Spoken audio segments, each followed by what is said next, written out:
네, 포스트 코로나 시대 플랫폼 교회 건축에 대해서 오늘 강의하도록 하겠습니다. 코로나가 끝난 다음에 교회 건축의 방향이 어떻게 진행되어져야 되고, 또 지금 코로나 시대에는 코로나가 종료된 후에 교회 건축의 방향을 어떻게 준비하고 또 예측 가능한 그와 같은 내용들을 우리가 지금 이 시간 고찰해 봄으로 인해서, 오히려 지금 이 시간이 코로나가 종식될 때에는 하나의 커다란 도전과 혁신적인 도약을 위한 하나의 큰 준비 기간이고, 또 그것을 위한 다양한 생각과 전략을 모색해 보는 시간으로 생각했으면 좋겠습니다. 다음 장면 한번 볼게요. 그럼 코로나 이후에 공간 계획을 어떻게 해야 되느냐. 보시면은 왼쪽에 있는 도표는 코로나 이전의 교회 공간의 분포입니다. 보면은 예배 공간이 거의 한 42%, 43% 이렇게 차지하고 있죠. 예를 들어 뭐 1000평 교회다라고 하면 한 400평 정도가 본당이라는 뜻입니다. 그리고 회의 공간, 뭐 기타 공간 25%, 교육 공간이 18%, 그 다음에 지역사회와 교회가 어우러지는 공간은 뭐 4.7%. 여기 이제 현재 코로나 이전의 교회 공간의 분포라면은, 오른쪽에 있는 분포는 그럼 코로나 이후에는 교회 공간 분포는 어떻게 변화될 것인가 라고 봤더니 예배 공간은 25% 정도로 축소되어지고, 지역사회와 교회가 공유할 수 있는 공간이 25%로 굉장히 많이 커지죠. 그 다음에 온라인 공간, 뭐 예를 들면은 유튜브 스튜디오, 그 다음에 영상 컨텐츠 제작 공간, 야외 스튜디오, 뭐 디지털 프라자, 이런 공간들이 거의 이제 한 40% 이상 정도로 확대되어져 갈 것이다. 이런 예측을 해볼 수가 있습니다. 또 다음 도표 한번 보겠습니다. 자, 그럼 그 코로나 시대와 코로나 종료 시대에 우리가 환경을 잠깐 간단하게 살펴봤고, 두 번째는 그럼 코비드 시대에 공간의 전략은 무엇이 있느냐.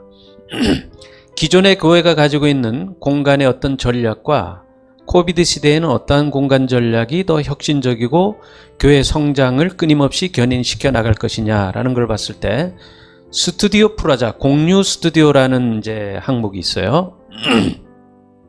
이거는 미디어에 대한 욕구를 해소하고, 특히 청소년들, 젊은이들이 유튜버 제작이나 영상 컨텐츠 제작하는 것에 굉장히 관심이 많다는 거예요. 근데 이들이 이런 어떤 자신의 욕구와 영상 미디어에 대한 욕구를 해소할 만한 공간이 없다는 겁니다. 그래서 교회가 이런 것들을 어떤 참고해서 청소년들을 교회로 끌어들이고 그들의 어떤 이런 디지털 욕구를 해소시켜 주는 것. 그래서 이제 공유 스튜디오라는 그와 같은 명칭으로 이제 표현이 되어 있는데, 교회 자체에서는 온라인 목장이나 성경 공부, 신방 녹화 이런 것도 마찬가지 이제 일종의 공유 스튜디오 개념의 공간이죠.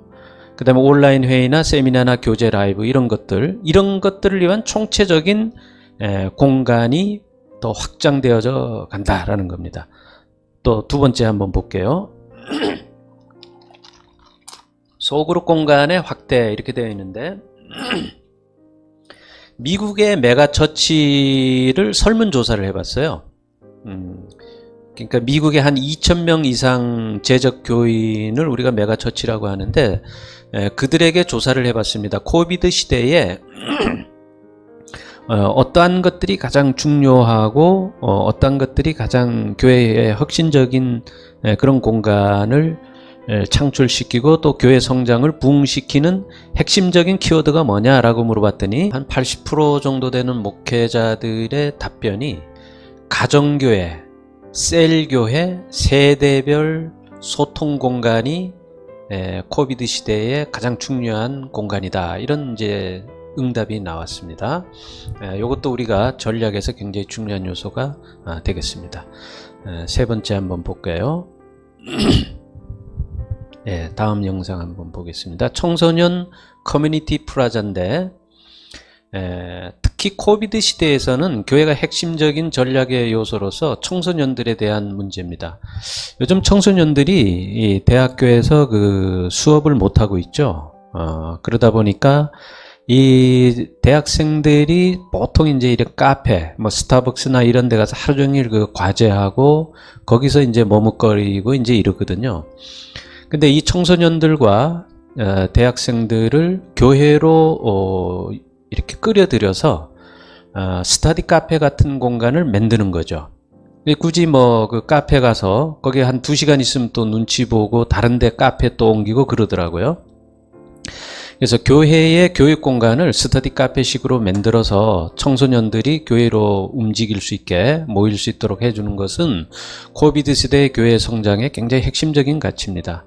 스터디 카페 학교 도서관 기능을 할 수 있도록 해주고 또 청소년들의 영성의 공간도 확보해 주는 것은 굉장히 중요하겠습니다.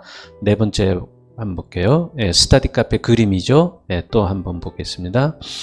네 번째는 실버 커뮤니티, 소위 말해서 노치원이라 그럽니다. 우리가 유치원이라 그러는데 요즘 이제 노치원도 굉장히 많이 생겨나고 있어요. 근데 교회도 이 어르신들이 사실 코비드 시대에는 갈 만한 데가 없어서 참 노인들이 우울하죠.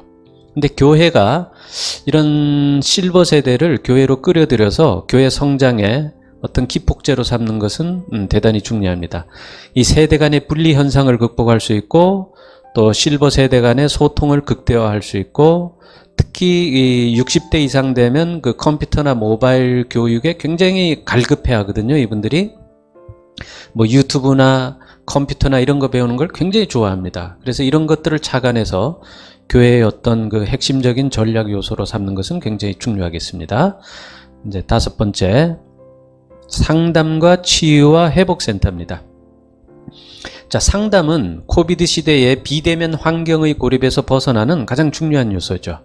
그래서 예를 들면 교회가 어떤 소그룹실이나 일부 공간들을 의료나 건강이나 보건, 세무, 법률과 같은 다양한 상담 프로그램을 만들어서 지역사회에 어떤 치유센터, 상담센터로 기능하는 거죠. 코비드 시대에서 교회의 생존 전략이 될 수가 있고요. 교회에서 이런 프로그램을 운영한다면 코비드 시대임에도 불구하고 많은 지역사회 주민들이 교회로 모일 수 있는 그 어떤 큰 동력이 될 수 있죠. 여섯 번째, 어린이 복지와 영유아 케어로서의 교회입니다. 코비드 시대에는 역시 아이들도 갈 데가 없어요. 모든 세대가 다 그렇듯이. 그래서 방과 후 아이들의 공부방이나 아이들의 키즈 카페, 키즈랜드, 도서관이나 놀이방 이런 것들은 아이들을 교회로 굉장히 모이게 할 수 있고 아이들이 교회로 모인다는 것은 그들의 부모님들이 교회로 오게 하는 그와 같은 역할을 하거든요. 그래서 이런 것도 굉장히 중요합니다. 교회의 어떤 그 공간들을 이렇게 키즈랜드 식으로 개방해 놓으면 교회가 굉장히 성장을 합니다. 일곱 번째, 지역의 공공 근린 센터로서의 교회입니다. 지금 제가 미국에 몇 년 전에 가서 봤을 때 교회 안에 우체국이 있는 교회는 제가 몇 개 교회를 본 것 같아요. 그 다음에 이제 지역 주민센터, 이런 것도 하나의 그 복합화되어진 교회 형태인데, 우리나라도 보면은 뭐 이제 스포츠 센터 교회, 뭐 여러 가지 이렇게 근린 센터로 기능하는 교회가 많죠. 이런 것도 코비드 시대에 어떤 핵심 가치로 부각할 것입니다. 여덟 번째, 문화센터로서의 교회인데, 결국은 코비드 시대에 교회가 성장해 나가는 동력은 문화센터로 기능하는 교회입니다.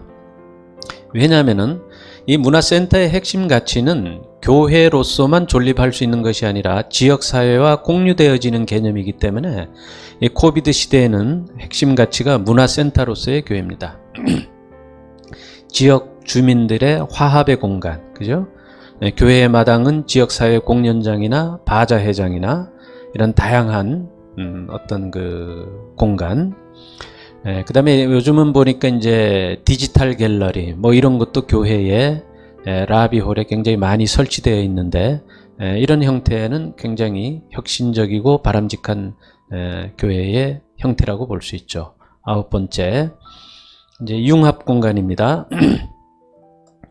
그러니까 다양한 사회적 변화와 욕구에 능동적으로 교회가 이제 대응하는 겁니다. 예를 들면은 쇼핑센터와 교회. 분당에 가면 지구촌 교회가 있는데 그 교회는 이제 쇼핑센터와 교회가 복합으로 되어 있죠.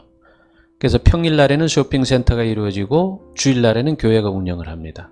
그 주차장이나 이런 시설들이 쇼핑센터는 주일날 영업을 안 해요. 그 교회는. 물론 이제 그 운영 주체는 다르지만 굉장히 잘 복합되어져 있는 형태죠. 왜냐하면 주일날 교회는 굉장히 주차장이 필요하잖아요. 그 넓은 주차장을 이제 교회가 쓰는 거죠. 그래서 이런 형태들.